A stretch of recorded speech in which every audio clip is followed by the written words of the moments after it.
Hey guys, welcome to government jobs Gyan YouTube channel. Guys, आज की इस वीडियो में हम बात करेंगे एयरपोर्ट्स अथॉरिटी ऑफ इंडिया के new recruitment notification online form apply process के बारे में। जी हाँ दोस्तों, airports authority of India AAI ने यहाँ पर junior executive air traffic control ATC के 309 खाली पदों को भरने के लिए नोटिफिकेशन रिलीज कर दिया है। कैसे आप इस भर्ती में पार्टिसिपेट करने के लिए अपने फॉर्म अप्लाई कर सकते हो बिना कोई मिस्टेक किए हुए, इसकी पूरी जानकारी हम आपको स्टेप बाय स्टेप रजिस्ट्रेशन से लेकर प्रिंट तक इस वीडियो में देंगे। बस आपको इस वीडियो को स्किप के बिना शुरू से लेकर एंड तक देखना है। उसके बाद वीडियो पसंद आए तो इसे लाइक और शेयर कर दें। चैनल पर नए हो तो इसे सब्सक्राइब कर लें। साथ ही साथ आपको फॉर्म अप्लाई करते हुए जो भी प्रॉब्लम फेस हो रही है उन सभी का हल आपको इस वीडियो में मिल जाएगा। और हम आपको ये भी बताएंगे कि कैसे आपको अपने डॉक्यूमेंट अपलोड करने हैं, कौन सा डॉक्यूमेंट कितने KB में आपको अपलोड करना है, कैसे आपको अपना फोटो सिग्नेचर यहाँ पर अपलोड करने हैं। पूरी जानकारी आपको इस वीडियो में दी जाएगी। बस आपको एंड तक हमारे साथ इस वीडियो में बने रहना है। तो बिना कोई वक्त गंवाए चलिए शुरू करते हैं। आपको इस वीडियो के डिस्क्रिप्शन बॉक्स में हमारी वेबसाइट IND-sarkari-naukri.in के इस पेज का लिंक मिल जाएगा। यहाँ पर आपको इस भर्ती के रिगार्डिंग सभी डिटेल्स प्रोवाइड कर दी गई है। Airports authority of India AAI ने यहाँ पर junior executive air traffic control ATC के 309 खाली पदों को भरने के लिए नोटिफिकेशन रिलीज कर दिया है। आप 25 अप्रैल 2025 से 24 मई 2025 तक अपने फॉर्म अप्लाई कर सकते हो। बैचलर डिग्री धारक कैंडिडेट यहां पर अप्लाई कर सकते हैं। आप ऑल इंडिया से ऑनलाइन अप्लाई कर सकते हो। उसके लिए आपको इस पेज को नीचे स्क्रॉल डाउन करना है, इंपोर्टेंट लिंक सेक्शन में आना है, ऑफिशियल नोटिफिकेशन PDF लिंक पर क्लिक करके इस भर्ती के नोटिफिकेशन को ओपन कर लेना है और इसमें से आपको पूरी डिटेल रीड कर लेनी है। यहाँ पर आपको सभी डिटेल्स प्रोवाइड कर दी गई है, जैसे कि क्या पोस्ट का नाम है, कितनी उसके लिए नंबर ऑफ वैकेंसीज है, कौन सी कैटेगरी के लिए कितनी वैकेंसीज है, कैसे आप अप्लाई कर सकते हो, कब से कब तक अप्लाई कर सकते हो, क्या आपका एलिजिबिलिटी क्राइटेरिया होना चाहिए।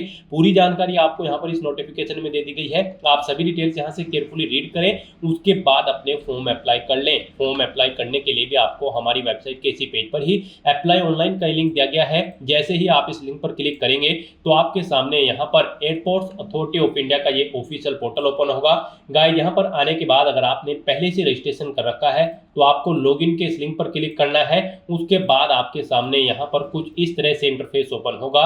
यहाँ पर आने के बाद आपको अपनी यूजर ID पासवर्ड एंटर करके ये कैप्चा कोड यहाँ पर एंटर करना है और फिर आपको लॉगिन की स्टेप पर क्लिक करके अपने डैशबोर्ड में लॉगिन कर लेना है और वहां से आपको अपना फॉर्म अप्लाई करना है। और अगर आप इस भर्ती के लिए फर्स्ट टाइम अप्लाई करने जा रहे हो तो सबसे पहले यहाँ पर आपको अपना रजिस्ट्रेशन करना होगा।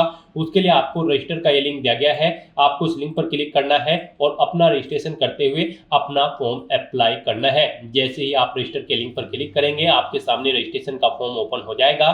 यहाँ पर आने के बाद सबसे पहले आपको पोस्ट का नाम सेलेक्ट करना है, junior executive air traffic control. उसके बाद यहाँ पर आपको अपना फुल नेम एंटर करना है, फिर आपको अपना मोबाइल नंबर यहाँ पर एंटर करना है। मोबाइल नंबर एक बार फिर से एंटर करके उसे कंफर्म कर लेना है। उसके बाद अगर आपके पास कोई अल्टरनेट मोबाइल नंबर है वो आप एंटर कर दें, नहीं है तो इस कॉलम को खाली छोड़ दें। फिर यहाँ पर आपको अपना ईमेल एड्रेस एंटर करना है, वही ईमेल एड्रेस आपको एक बार फिर से एंटर करके उसे कंफर्म कर लेना है। और उसके बाद गाइस आपको जनरेट OTP के इस ऑप्शन पर क्लिक करना है।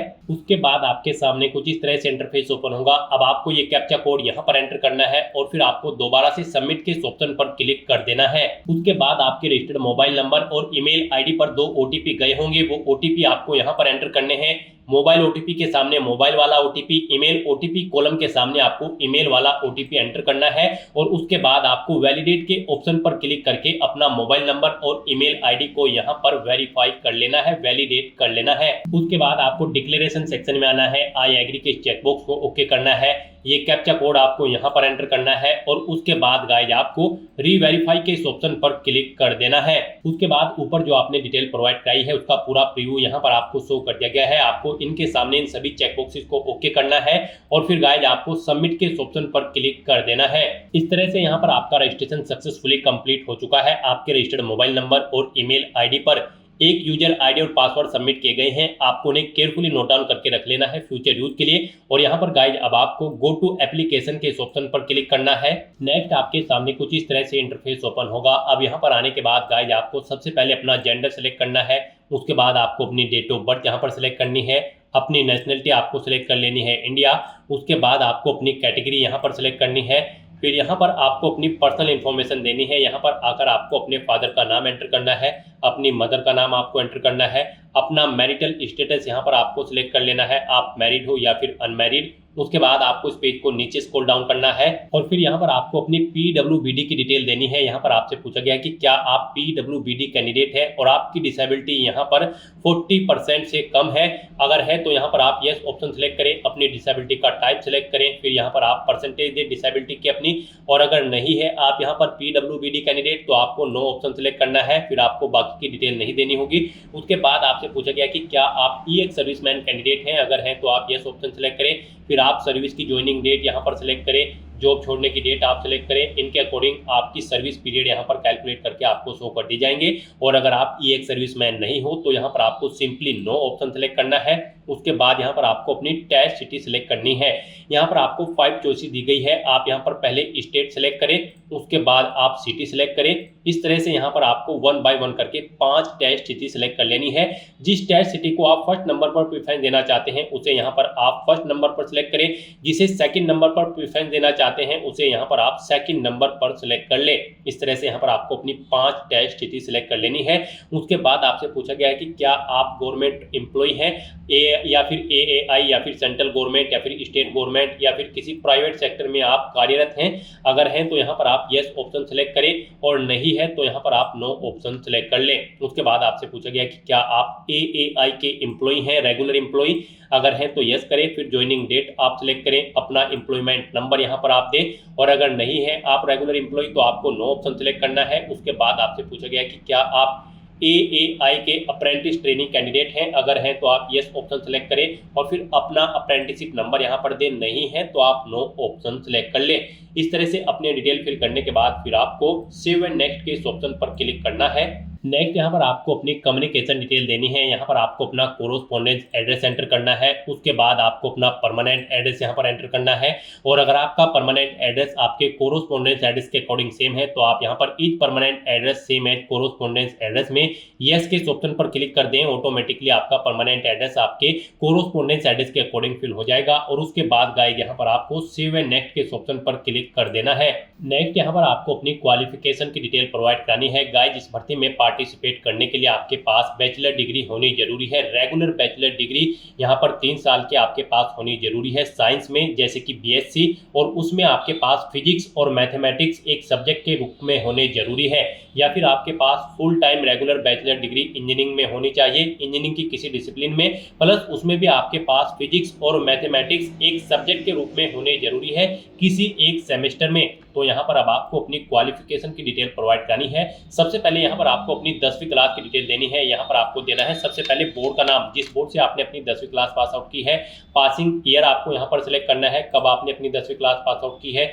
स्कूल या कॉलेज का नाम देना है। सब्जेक्ट कॉम्बिनेशन बताना है, आर्ट, कॉमर्स या फिर साइंस, जिसमें भी आपने अपनी 10वीं क्लास पास आउट की है। उसके बाद यहाँ पर आपको बताना है आपका जो रिजल्ट है वो परसेंटेज में था या फिर CGPA में, आप अपने अकॉर्डिंग ऑप्शन सेलेक्ट करें। परसेंटेज में अगर था तो यहाँ पर आपने कितने मार्क्स ऑब्टेन किए हैं वो आप एंटर करें।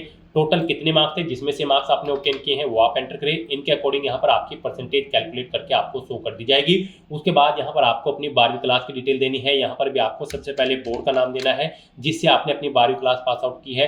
पासिंग ईयर यहाँ पर आपको देना है। फिर आपको स्कूल या इंस्टीट्यूट का नाम देना है जिससे आपने अपनी 12वीं क्लास पास आउट की है। सब्जेक्ट बताने हैं आपके पास 12वीं में क्या था, PCM यानी कि फिजिक्स केमिस्ट्री मैथ, या फिर फिजिक्स केमिस्ट्री बायोलॉजी PCB, या फिर PCM, या फिर कॉमर्स या फिर आर्ट। आप अपने अकॉर्डिंग यहाँ पर सब्जेक्ट्स एंटर करें। उसके बाद यहाँ पर आपको बताना है आपका जो रिजल्ट था वो परसेंटेज में था या फिर CGPA में। परसेंटेज में अगर था तो बताएं कितने मार्क्स आपने ऑब्टेन किए हैं, टोटल कितने मार्क्स थे जिसमें से मार्क्स आपने ऑब्टेन किए हैं वो आप एंटर करें।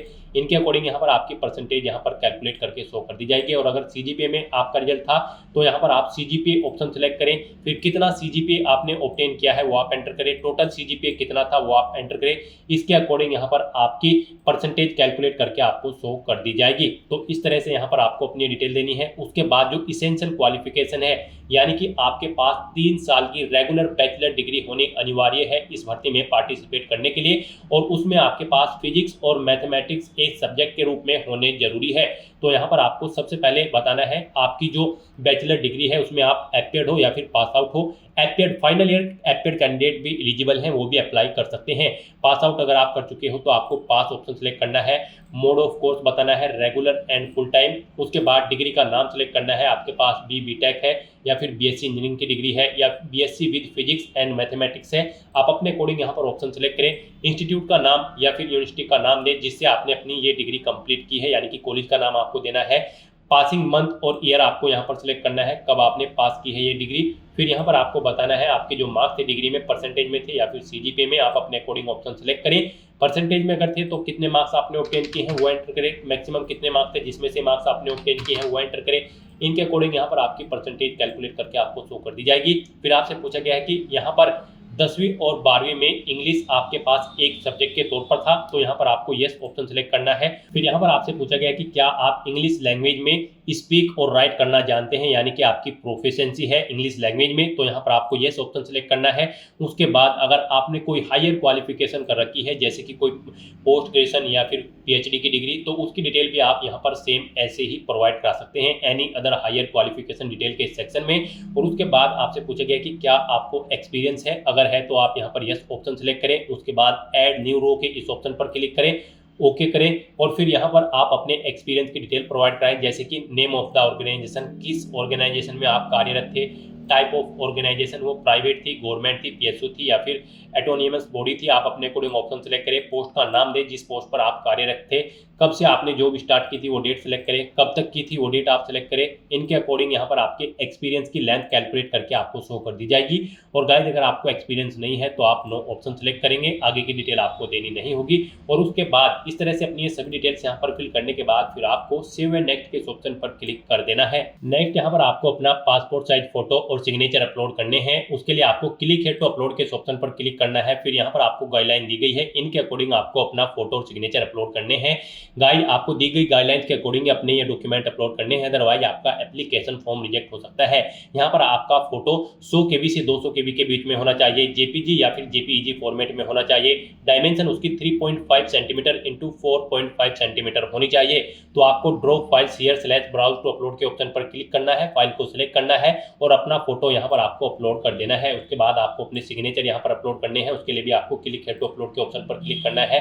सिग्नेचर आपके 80 KB से 150 KB के बीच में होने चाहिए, जेपीईजी या फिर जेपीजी फॉर्मेट में होने चाहिए। उसके लिए भी आपको drop file share slash browse to upload के इस ऑप्शन पर क्लिक करना है, फाइल को सिलेक्ट करना है और अपने सिग्नेचर को यहाँ पर आपको अपलोड कर देना है। गाइस यहाँ पर अगर आपका फोटो और या फिर सिग्नेचर छोटे या फिर बड़े हैं, आप उनका साइज यहाँ पर दी गई गाइडलाइन के अकॉर्डिंग सेट करना चाहते हैं तो आप गूगल पर जाएं, वहाँ पर इमेज रिसाइजर टाइप करें, मल्टीपल्स वेबसाइट ओपन होगी, ऑनलाइन वेबसाइट, वहाँ पर आप अपना फोटो सिग्नेचर अपलोड करें और दी गई गाइडलाइंस के अकॉर्डिंग उनका साइज यहाँ पर आप रेडी करके उन्हें फिर आप अपलोड कर दें। अपना फोटो और सिग्नेचर अपलोड करने के बाद आपको व्यू के लिंक पर क्लिक करके इन्हें व्यू कर लेना है। उसके बाद यहाँ पर आपको आपकी कैटेगरी के अकॉर्डिंग एप्लीकेशन फीस का अमाउंट शो कर दिया जाएगा। गाइस यहाँ पर हम आपको बता दें, जनरल ओबीसी ईडब्ल्यूएस कैंडिडेट को 1000 रुपये फीस देनी है, SC ST फीमेल कैंडिडेट के लिए कोई फीस नहीं है। तो यहाँ पर आपको आपकी कैटेगरी के अकॉर्डिंग फीस का अमाउंट शो कर दिया जाएगा। अगर आप रिजर्व कैटेगरी के अंतर्गत आते हैं तो आपको फीस जमा नहीं करानी है। अब आपको इस पेज को नीचे स्क्रॉल डाउन करना है, डिक्लेरेशन के सेक्शन में आना है, इन चेक बॉक्सेस को आपको 1 बाय 1 करके ओके कर देना है और फिर आपको ये कैप्चा कोड यहाँ पर एंटर करना है और उसके बाद आपको प्रीव्यू के ऑप्शन पर क्लिक करके अपने एप्लीकेशन फॉर्म का प्रीव्यू चेकआउट कर लेना है।